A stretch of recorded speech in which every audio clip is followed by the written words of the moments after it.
आज तूने साबित कर दिया बेटा कि तेरे लिए अपनी माँ से बढ़कर तेरी बीवी है। शारदा जी के मुंह से बस इतना ही निकला। इसके बाद जो हुआ वो किसी ने सोचा भी नहीं था। प्रिया गुस्से में चिल्लाई, रोज रोज के इस ड्रामे से मैं तंग आ चुकी हूँ। अब इस घर में या तो आपकी माँ रहेंगी या मैं। फैसला तुम्हें करना है रवि। और फिर उसने वो शब्द कहे जो किसी भी बेटे के सीने को छलनी करने के लिए काफी थे। तेरी माँ नहीं, मैं रहूंगी इस घर में।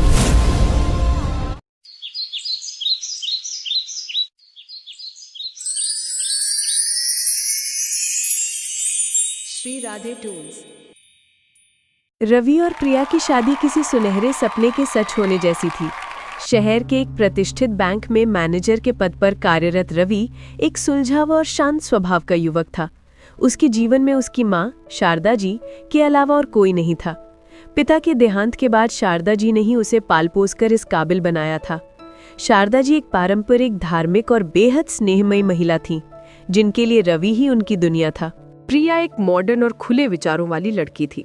एक मल्टीनेशनल कंपनी में अच्छे पद पर काम करती थी।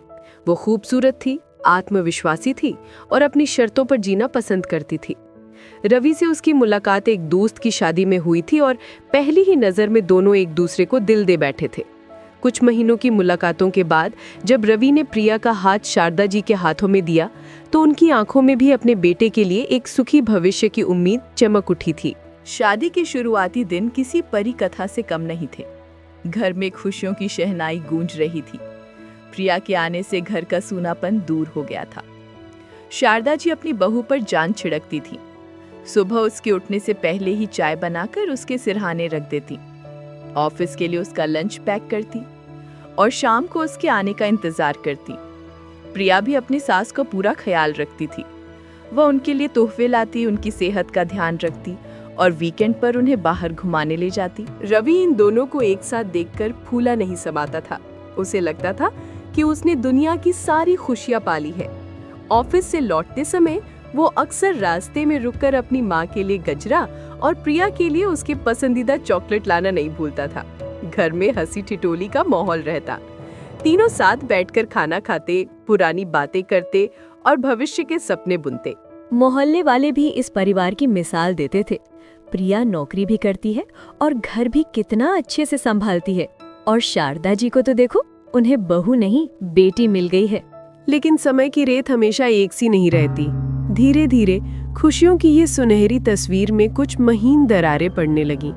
इतनी महीन कि शुरुआत में किसी का ध्यान ही नहीं गया। समस्याओं की शुरुआत बहुत छोटी छोटी बातों से हुई। प्रिया को देर रात तक जागकर काम करने और सुबह देर से उठने की आदत थी, जबकि शारदा जी ब्रह्म मुहूर्त में उठकर पूजा पाठ करने वाली महिला थीं। सुबह सुबह जब शारदा जी भजन चलाती तो प्रिया की नींद में खलल पड़ता। उसने एक दो बार इशारों में और फिर सीधे सीधे रवि से इस बारे में शिकायत की। रवि, प्लीज माँ को समझाओ ना, सुबह सुबह इतनी तेज आवाज में भजन चला देती हैं। दिन भर की थकान के बाद थोड़ी देर और सोना चाहती हूँ, प्रिया ने एक सुबह सिर पकड़ते हुए कहा। रवि ने माँ को समझाया, माँ आप भजन थोड़ा धीरे चला लिया करो या फिर ईयरफोन लगा लिया करो, प्रिया को डिस्टर्ब होता है। शारदा जी को ये बात थोड़ी अजीब लगी। सालों से वो इसी घर में इसी तरह पूजा करती आई थी। आज तक किसी को कोई परेशानी नहीं हुई, लेकिन उन्होंने अपने बेटे की खुशी के लिए अपनी आदत बदल दी। वो या तो बहुत धीमी आवाज में भजन चलाती या फिर मन में ही जाप कर लेती। फिर खाने पीने को लेकर मतभेद होने लगे। शारदा जी को सादा घर का बना खाना पसंद था, जबकि प्रिया को बाहर का मसालेदार और अलग अलग तरह का खाना आजमाना अच्छा लगता था। अक्सर वीकेंड पर जब शारदा जी दाल चावल और सब्जी बनाती तो प्रिया बाहर से पिज्जा या बर्गर ऑर्डर कर ले। माँ आप भी ट्राई करो ना, बहुत टेस्टी है, वो कहती। शारदा जी मुस्कुराकर मना कर देती। नहीं बेटा, तू खा, मुझसे ये सब नहीं खाया जाता। धीरे धीरे किचन दो हिस्सों में बंटने लगा। शारदा जी अपने लिए कुछ बना लेती और प्रिया अपने और रवि के लिए। रवि दोनों के बीच संतुलन बनाने की कोशिश करता। वो कभी माँ के हाथ का खाना खाता तो कभी प्रिया की पसंद का, लेकिन उसे महसूस हो रहा था कि घर का माहौल पहले जैसा नहीं रहा। प्रिया के दोस्त अक्सर घर आते जाते रहते थे। उनकी पार्टियों में देर रात तक शोर शराबा होता। शारदा जी को ये सब पसंद नहीं था। वो अपने कमरे में चली जाती, लेकिन उन्हें नींद नहीं आती। उन्हें लगता था कि घर की शांति भंग हो रही है। एक दिन प्रिया के एक दोस्त ने मजाक में कहा, प्रिया तुम तो यार बिल्कुल सास बहू वाले सीरियल की तरह जी रही हो, थोड़ा स्पेस लो अपनी लाइफ में। ये बात प्रिया के मन में घर कर गई। उसे लगने लगा कि शारदा जी की मौजूदगी उसकी निजी जिंदगी में एक हस्तक्षेप है। उसे अपनी आजादी छिनती हुई महसूस होने लगी। अब छोटी छोटी बातें बड़े झगड़ों का रूप लेने लगी थीं। प्रिया को अब शारदा जी की हर बात में खोट नजर आने लगा था। उनका पूजा करना, उनका पहनावा, उनका बात करने का तरीका, सब कुछ उसे खटकता था। एक दिन प्रिया ने अपने कमरे में एक नया महंगा सोफा सेट मंगवाया। शारदा जी ने बस इतना ही कहा, बेटा इसकी क्या जरूरत थी, पुराना वाला तो अभी ठीक ही था, फिजूल खर्ची अच्छी नहीं होती। बस इतनी सी बात पर प्रिया भड़क उठी। मां जी, ये मेरा पैसा है, मैं इसे कैसे खर्च करती हूँ ये मेरी मर्जी है, और प्लीज आप हर चीज में टोका टाकी मत किया कीजिए। शारदा जी सन्न रह गईं। आज तक उनसे किसी ने इस लहजे में बात नहीं की थी। उनकी आंखों में आंसू आ गए और वो चुपचाप अपने कमरे में चली गई। शाम को जब रवि घर आया तो प्रिया ने उसे बढ़ा चढ़ाकर पूरी बात बताई। तुम्हारी माँ को मेरे किसी भी काम से खुशी नहीं होती रवि, मैं कुछ भी करूँ उन्हें उसमें कमी निकालनी ही होती है। मुझे इस घर में घुटन महसूस होने लगी है। रवि ने माँ से बात करने की कोशिश की, लेकिन शारदा जी ने रोते हुए बस इतना कहा, मैंने तो बस उसे सलाह दी थी बेटा, मुझे क्या पता था कि उसे इतना बुरा लग जाएगा। रवि दो पाटों के बीच पिस रहा था। वो माँ से बेहद प्यार करता था और प्रिया के बिना अपनी जिंदगी की कल्पना भी नहीं कर सकता था। वो दोनों को खुश रखना चाहता था, लेकिन उसकी हर कोशिश नाकाम हो रही थी। घर का माहौल इतना तनावपूर्ण हो गया था कि अब तीनों एक साथ बैठकर खाना भी नहीं खाते थे। बात तब और बिगड़ गई जब प्रिया ने घर में एक नौकरानी रखने की जिद की। शारदा जी इसके सख्त खिलाफ थीं। मैं हूं ना घर का काम करने के लिए, जब तक मेरे हाथ पैर चल रहे हैं मैं किसी बाहरी को अपने घर का काम नहीं करने दूंगी, उन्होंने कहा।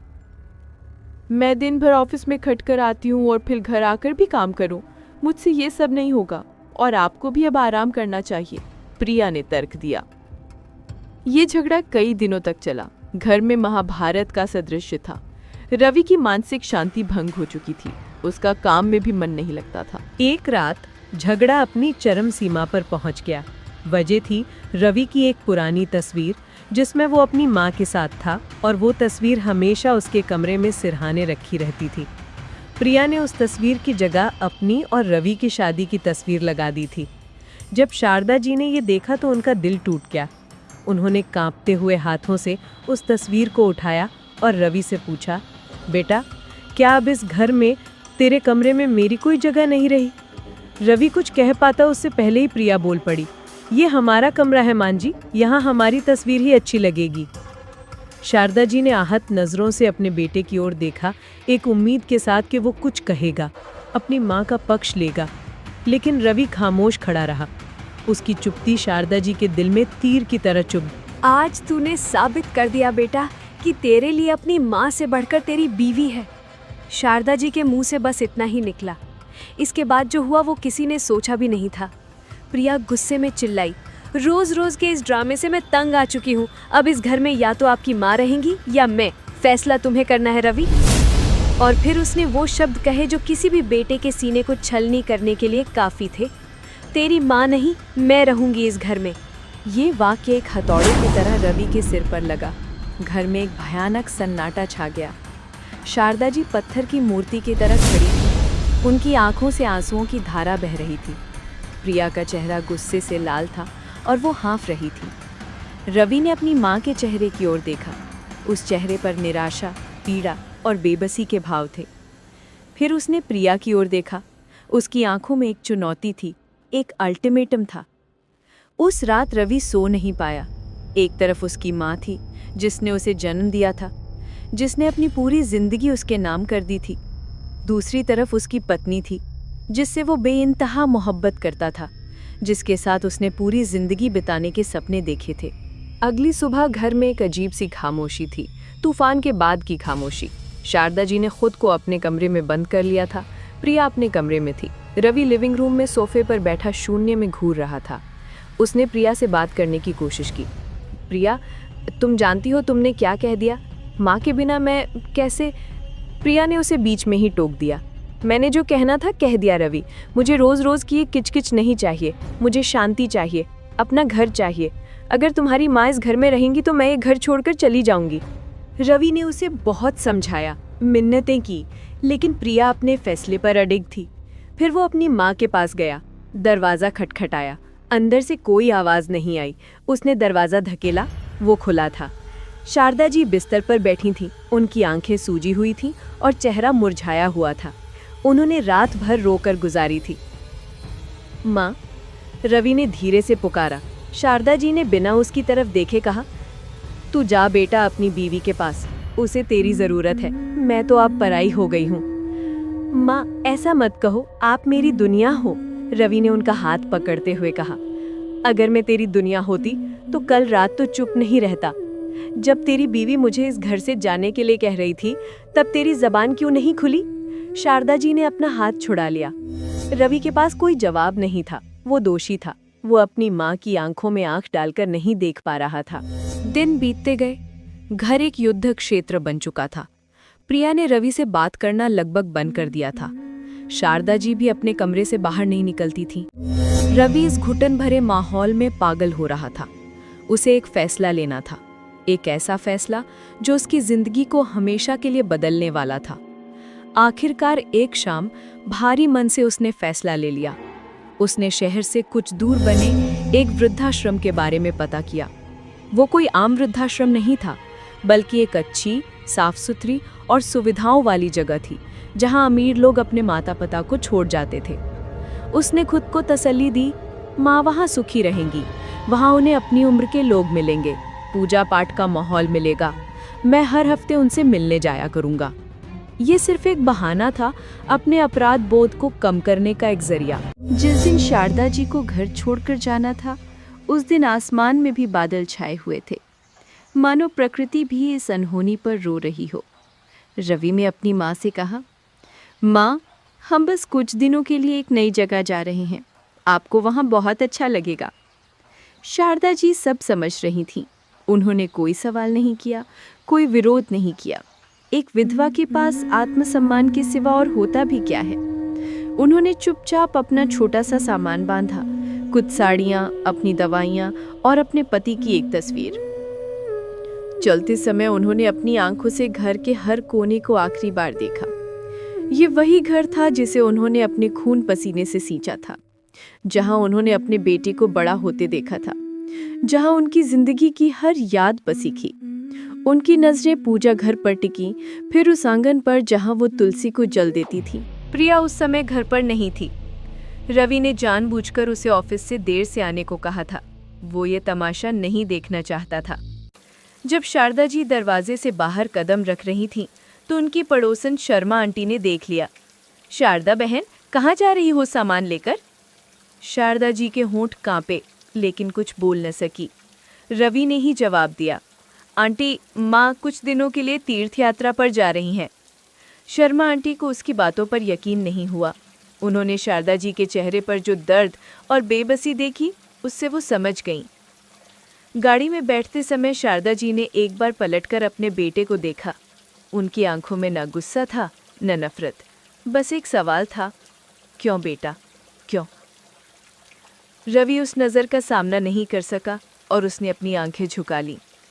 गाड़ी चल पड़ी, अपने पीछे छोड़ गई एक सूना घर, एक टूटा हुआ दिल और एक बेटे पर लगा कलंक का टीका। शारदा जी के जाने के बाद घर वैसा नहीं रहा।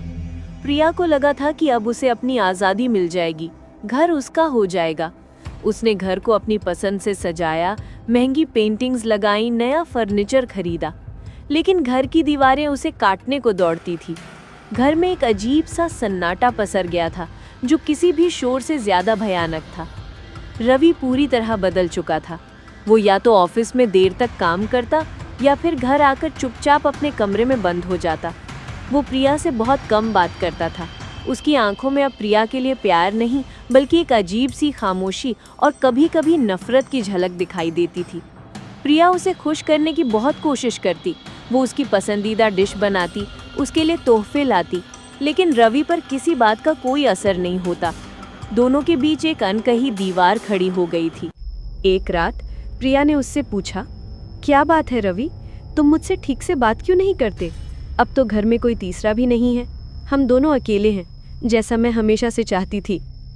रवि ने एक ठंडी नज़र से उसे देखा और कहा, तुमने घर से किसी तीसरे को नहीं बल्कि इस घर की आत्मा को निकाल दिया है प्रिया, और ये घर अब घर नहीं बस एक मकान है। ये कहकर वो बालकनी में चला गया। प्रिया अकेली बिस्तर पर बैठी रोती रही। उसे पहली बार अपनी गलती का एहसास हुआ, लेकिन अब बहुत देर हो चुकी थी। रवि हर हफ्ते अपनी माँ से मिलने वृद्धाश्रम जाता था। वो उनके लिए फल और मिठाइयाँ लेकर जाता। शारदा जी उससे मिलती, उसका हालचाल पूछती, लेकिन उनकी आंखों की वो पुरानी चमक कहीं खो गई थी। वो ज्यादातर चुप रहती, बस शून्य में देखती रहती। रवि जब भी उनसे घर वापस चलने को कहता, वो मुस्कुराकर मना कर देती। नहीं बेटा, मैं यहीं ठीक हूँ, अब वही मेरा घर है। उनका ये जवाब रवि के सीने में खंजर की तरह लगता था। 3 महीने बीत गए। एक दिन वृद्धाश्रम से रवि के पास फोन आया। फोन करने वाले ने बताया कि शारदा जी की तबीयत बहुत खराब है, उन्होंने 2 दिन से कुछ खाया पिया नहीं है और बस रवि का नाम ले रही हैं। रवि सब कुछ छोड़कर भागा। जब वो वहां पहुंचा तो शारदा जी बिस्तर पर लेटी थी, उनकी सांसें उखड़ रही थीं। डॉक्टर ने बताया कि उन्हें दिल का दौरा पड़ा है और उनकी हालत बहुत नाजुक है। रवि ने अपनी माँ का हाथ पकड़ा। माँ, आंखें खोलो, मैं आ गया हूँ, हम घर चलेंगे माँ। शारदा जी ने धीरे से अपनी आंखें खोली। उन्होंने अपने बेटे के चेहरे पर हाथ फेरा और एक बहुत ही क्षीण आवाज में कहा, अपना ख्याल रखना बेटा। और इसके साथ ही उनकी आंखें हमेशा के लिए बंद हो गईं। वो अपने बेटे की बाहों में ही इस दुनिया को अलविदा कह गई। रवि पागलों की तरह रोने लगा। माँ उठो, मुझसे गलती हो गई माँ, मुझे माफ कर दो। लेकिन अब उसकी आवाज सुनने वाला कोई नहीं था। शारदा जी का पार्थिव शरीर जब उनके घर लाया गया तो पूरे मोहल्ले में कोहराम मच गया। जिस किसी ने भी ये खबर सुनी वो दौड़ा चला आया। शर्मा आंटी और दूसरी औरतें छाती पीट पीट कर रो रही थी। हे भगवान, क्या हो गया ये? शारदा बहन तो बिल्कुल भली चंगी थी। कोई कह रहा था, इस कलमुही बहू ने ही उसकी जान ली है। जब से ये घर में आई, शारदा बहन के चेहरे से हंसी ही गायब हो गई थी। कोई और कह रहा था। प्रिया एक कोने में मूर्ति बनी खड़ी थी। उसे कुछ समझ नहीं आ रहा था। लोग उसे घृणा और तिरस्कार की नजरों से देख रहे थे। उनके शब्द तीरों की तरह उसके कानों में चुभ रहे थे। जब शारदा जी की अंतिम यात्रा निकली तो पूरा मोहल्ला उमड़ पड़ा। हर किसी की आंखें नम थीं। पुरुष, महिलाएं, बच्चे, हर कोई उस माँ के लिए रो रहा था जिसने अपनी पूरी जिंदगी सिर्फ प्यार बांटने में गुजार दी थी। रवि अपनी माँ के पार्थिव शरीर से लिपट कर बिलख रहा था। उस दिन उस गली में हर आंख रो रही थी। वो सिर्फ एक व्यक्ति की मृत्यु नहीं थी, बल्कि ममता, त्याग और भरोसे की मृत्यु थी। उस दिन उस घर के सामने खड़े होकर पूरा मोहल्ला रो पड़ा था। शारदा जी के जाने के बाद उस घर में सिर्फ 2 लोग रह गए, रवि और प्रिया। लेकिन वे अब पति पत्नी नहीं, बल्कि 2 अजनबी थे जो एक ही छत के नीचे रहने को मजबूर थे। रवि ने कभी प्रिया को माफ नहीं किया और शायद खुद को भी नहीं। प्रिया उस घर में रही, लेकिन उसे कभी वह शांति नहीं मिली जिसकी उसने कामना की थी। शारदा जी की यादें, उनकी बातें, उनकी आखिरी नजर, सब कुछ उसे हर पल सताता रहता था। वह अक्सर रात में चौंक कर उठ जाती। उसे लगता जैसे शारदा जी उसे पुकार रही हैं। उस आलीशान घर में सब कुछ था, पैसा, सुविधा, आराम, लेकिन वहाँ खुशी नहीं थी, शांति नहीं थी और सबसे बढ़कर वहाँ एक माँ का आशीर्वाद नहीं था। कहानी खत्म हो जाती है, लेकिन एक सवाल छोड़ जाती है। क्या एक रिश्ते को बचाने के लिए दूसरे रिश्ते की बलि देना जरूरी है? क्या आजादी और निजी स्पेस का मतलब अपने बड़ों को उनकी जड़ों से उखाड़ फेंकना है? शायद नहीं, क्योंकि एक घर सिर्फ ईंट और पत्थर से नहीं बनता। वह बनता है रिश्तों से, प्यार से और एक माँ के निस्वार्थ दुलार से।